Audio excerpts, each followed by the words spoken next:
Harry? Where are you? Kyle? You're with Kyle? I don't care if it's his birthday. I know that he doesn't like me. You know why? Because he's racist. Hey! Back with another rant. Exposing this modern brand of feminism. I pay tribute to the scientists through my... I was actually like really hesitant on making this video. I was not going to do that. I totally scrapped the script, putting it off to the last minute because I know that the more attention I give something, the more power you give it. But like the Taylor Swift video, I hit a breaking point. So Meghan Markle. Meghan Markle embodies one of the most toxic forms of feminism I have ever seen. But without all the drama that's going on, I'm sure you've heard about it. What I'm really going to be focusing on today is the controlling wife. Come on, sweetie. I can't hold you during a video. I don't want you to be in my videos. You know the pedophiles out there? There are pedophiles. You know there are pedophiles out there? I feel like Meghan Markle would neuter Prince Harry and keep him on a leash if she could. It's weird. Anyway, if you don't know what's going on, Prince Harry is the son of Princess Diana. I know you all know her. Prince Harry is the son of the next king of the United Kingdoms and other Commonwealth lands, which is a lot of places. England, Northern Ireland, Scotland mainly. An unknown actress from the USA married the prince, and the entire world watched a couple years ago. You remember, right? Oh my God. Every single TV, newspaper, it was like coverage of the Olympics. It was insane. Everywhere you looked, you would see the royal wedding.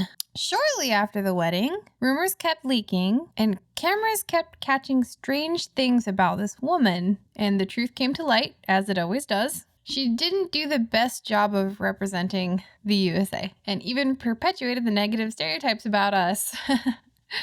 Diva, selfish, megalomaniac, shallow, attention-seeking. Me.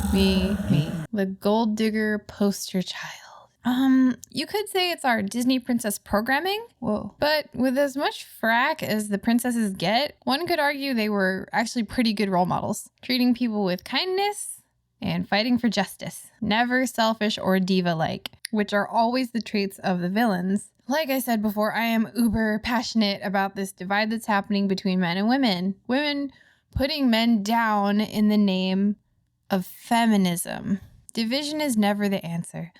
Diversity, yes. Division, no. Men need women. Women need men. We were made for each other, to complete each other. Eve was a gift to Adam. Meghan Markle is fame and wealth obsessed, and hence bagged herself a prince. She reminds me of that lady from the Addams Family movie too. The one that married Uncle Fester and separated him from his family. It sucks on a lot of levels. Harry was a very beloved prince, right? And I feel like by doing this, it may seem to not matter, but these public figureheads, they really represent a lot. By doing this, you disgrace the Brits. You humiliate them, you know? You bring such a beloved figure. And I know that he's a grown-ass man. He did this to himself. But when you do something like that, you're sullying a beloved figure, and that's really sad. This marriage could have been a great alliance, but again, it was just perpetuating the negative stereotype, making us Americans look like gold-digging social climbers, cucking the Brits.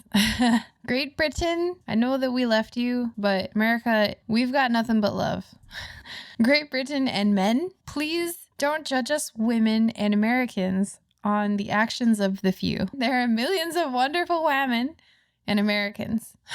Anyway, instead of having some self-awareness, she thinks that people are just big old bullies. But let me tell you this one fact. This one easy, very easy rule with life. Strong people don't play the victim card. Strong people never play the victim card. Never. Did you know that Charlize Theron witnessed her mother kill her father because he was shooting at them? And again, I rant about this because I feel like I'm the only demographic that's allowed to because I'm a female and mixed race. So everyone that backs her says that she is disliked because she's black, and England is super racist, which is just offensive and dismissive and so random. That has never come up. It's just ridiculous. It's projecting, just like it's not taking responsibility for your actions. It's just stupid. The only people that mention race are those people.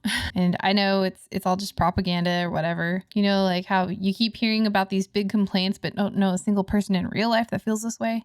Yeah, that's what's going on. That's why I love YouTube, because you can always find the real opinions, the real thing, what people actually think, the intellectuals out there in YouTube land, mass media, CNN, BBC, well, Piers Morgan. A narrative created by big media. They can say whatever they want to say. Journalistic integrity apparently doesn't exist anymore. So I have a couple friends going through nasty divorces at the moment, and these are usually the life-altering situations that turn a man into a MGTOW man. It means men going their own way, and it is pretty much the male version of a feminist.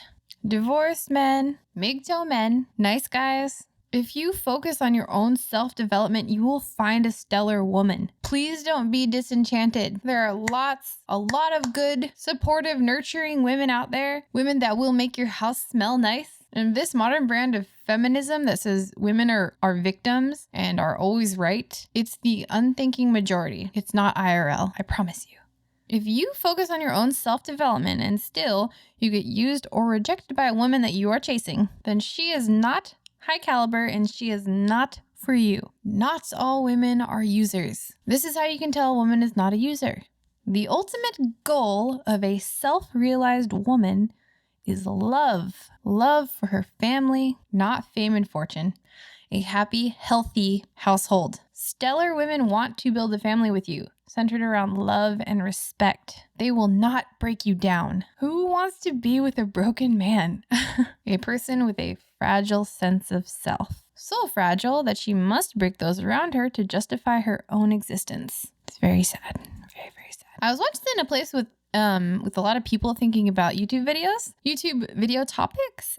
And I thought about an easy trick to overcome social anxiety. People aren't judging you because they're too busy worrying about themselves. Always. They're too busy worrying about how they themselves look. And if anyone is judging you, then it is a bully that wants to tear you down. And why? To feel better about themselves. Thus, everyone is only worrying about themselves. Right? Quality women will build you up and support you. They will stand by her man. And that is not an archaic thing. Like, to stand behind your man and support him is definitely female empowerment. There's nothing wrong with that. He's not stepping on you. We don't even realize how good we have it in America. Anyway.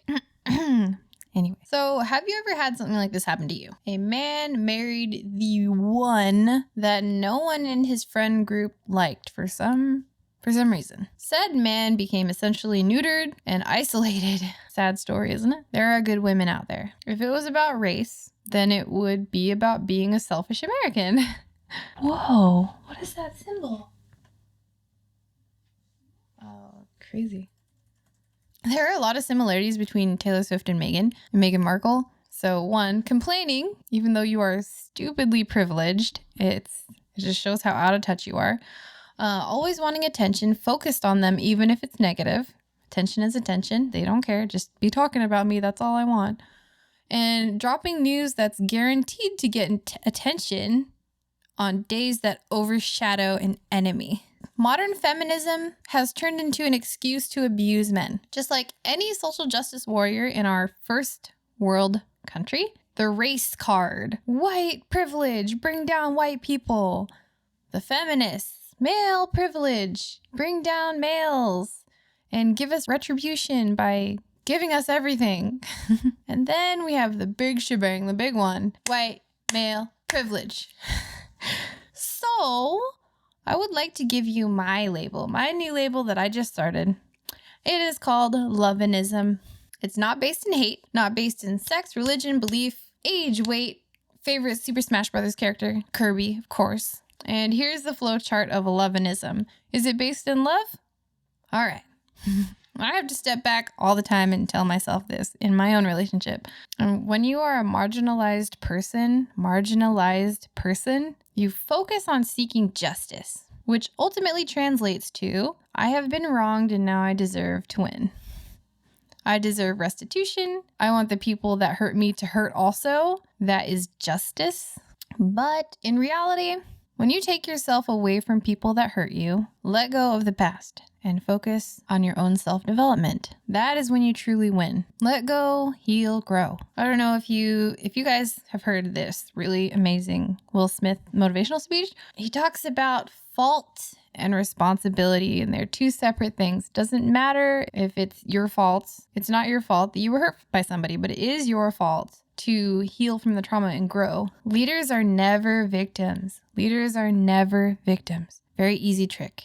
Leaders are never victims. Nelson Mandela, he had a great excuse to be a victim. I'm really sad that Meghan Markle, who is representing America, is perpetuating these negative stereotypes. When you play the race card or sex card or whatever, and it isn't warranted, there's no evidence for it, and it's just a super privileged person whining, then it cheapens the card, you know? It really takes away from the actual people's experiences. So it's like the boy who cried wolf. Like, some women will come forward with their stories, and then you're like, well, was it really rape? Who knows? Is it just somebody whining again? You don't know. And it's really sad. When we look at people in a natural sense, the way that you would analyze a wolf pack, men have a social structure. When you belittle your man, it devalues him, especially with other men. It devalues him and you, and no one will tell you this. But you want to be an alpha, right? You want to be a quality person. You want to be with a quality spouse. You want to be a person that is part of the cure and not the disease. You want to be somebody that raises the rest of the world up, right? Belittling people is the fastest way to get people to lose respect for you. People notice this, but they will not call you out. And it is super, super obvious when people do this. When women do this, the controlling wife.